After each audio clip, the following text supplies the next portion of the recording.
The church has been around for 2000 years, surviving more drama than a reality show. In this case, we'll highlight some of its wildest moments, showing that if the church can handle all the craziness, we can handle a few laughs and have a bit of fun too. We may think, why this guy is moving around in a circle, right? They represent the world after Jesus ascended into heaven for. From the world, an apostle pops out. People begin to look at him, thinking, who is he doing some weird things? They then recognize something is moving them towards him. They feel the power of the Spirit. They, along with other believers, then form the church. These three persons represent the church, at least in the initial stage. Fast forward, 5th century. 5th century AD, the church now begins to shake because it's being attacked by the political structures at that time. Whenever the church is on the move, someone emerges.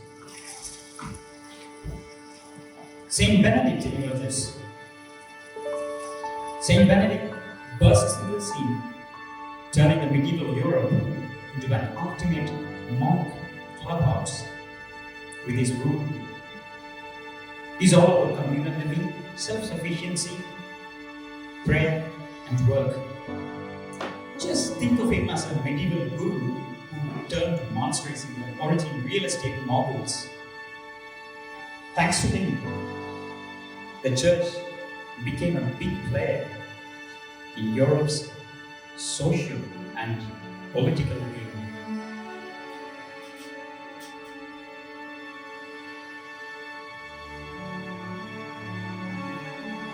Then comes Saint Francis of Assisi, founding the Franciscan order and deciding that poverty and humility are the new platinum.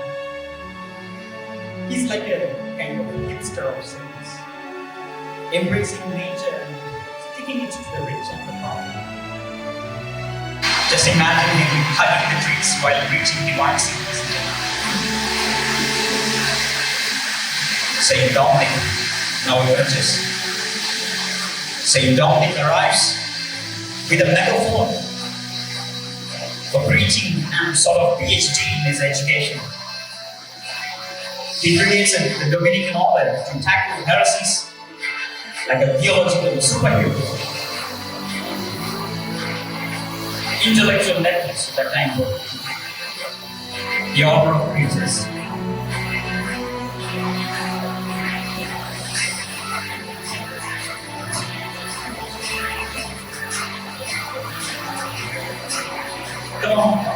What are they doing now? They're just symbolizing their friendship between their orders. The tradition says that St. Francis gave his sword, and in return, St. Dominic gave his rosary. They are both represented as two rivers at that period.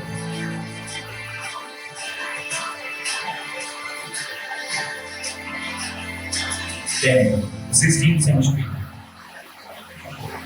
The Protestant Reformation crashes into party, led by Martin Luther and John Calvin, challenging the church's divine authority. It's like someone threw a cart that you deliciously prepared for and made everyone rethink their spiritual GPS.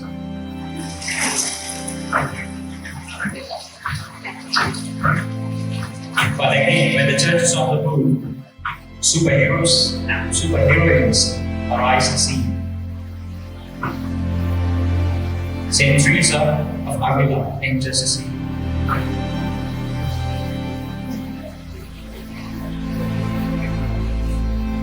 Saint Teresa contributed significantly to the Reformation as if she were a church's spiritual coach, guiding everyone through a major soul makeover and making mysticism a new trend. Something with divine deadlocks and a prayer appetite before it was cool. She's like Captain Marvel at that time. Then comes Saint Robert Bellarmine. He was a key figure in countering Protestantism and defending Catholic doctrine. He took Protestantism with a theological fundamental, defending the papal authority like his personal friends. All while wearing a solid cape and waiting empty face that could have used their own Disney house or religion.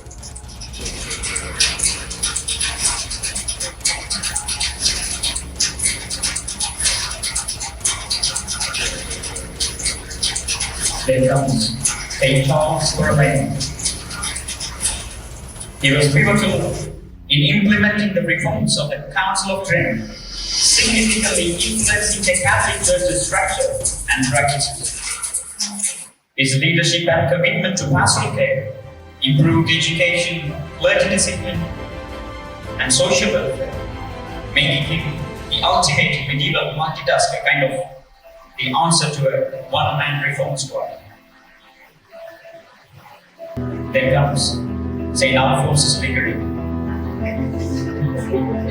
Saint Alphonsus Liguori drops the ultimate moral guide, turning Catholic ethical practices into the best seller, like the spiritual version of a hard new diet plan, except instead of shedding weights, it's about shedding sins and boosting your heavenly credit score.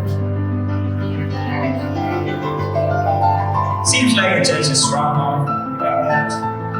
Still again begins to move because of the Renaissance period. The Renaissance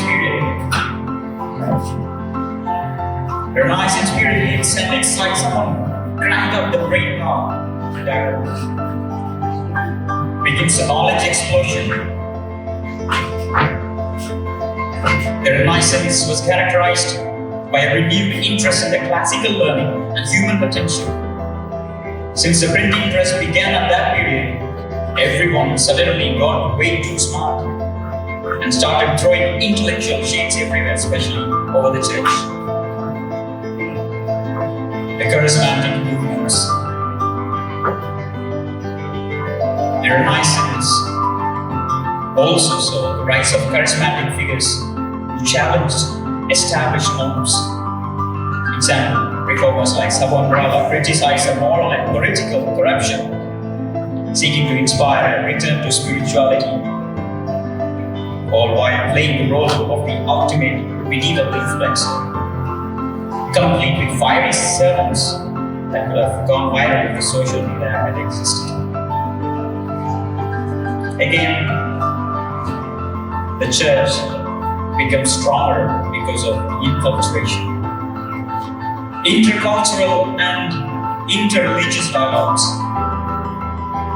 In the enculturation phase, the church becomes the ultimate diplomat, connecting with Judaism and Islam like a spiritual United Nations, hosting interfaith mixes, building bridges with divine diplomacy, and making sure everyone has a seat at the heavenly banquet table. Then begins the Catholic charismatic movements. The charismatic renewal revitalizes faith to the Holy Spirit and the spiritual gifts, addressing modern issues with a dynamic approach, like turning the traditional church service into a high-energy, faith-fueled concert filled with spirit. Seems like church is growing beautifully, looking glorious, so strong, but again, that's not the end. The church is getting attacked by Marxism and existentialism, and more like an intellectual game where every new philosophy was learning critics at the church. and it was trying to keep its spiritual head in the game. Marxism critiques religion as an opium of the masses that distracts from socio-economic inequalities. But the Catholic Church responds by emphasizing the role of faith in promoting social justice and addressing systemic injustices, as seen in the teachings of popes like Leo XIII and Francis, turning the whole debate into theological game. You think faith's a distraction?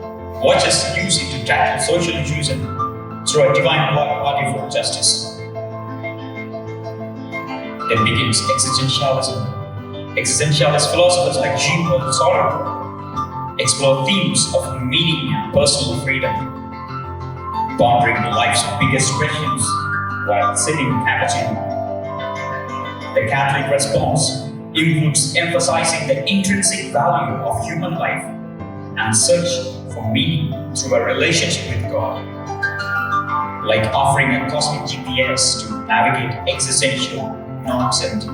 Make sure your soul has got a map to enlighten and divine purpose. All these things are what has been shaping the church throughout the long past. Now, what is a church?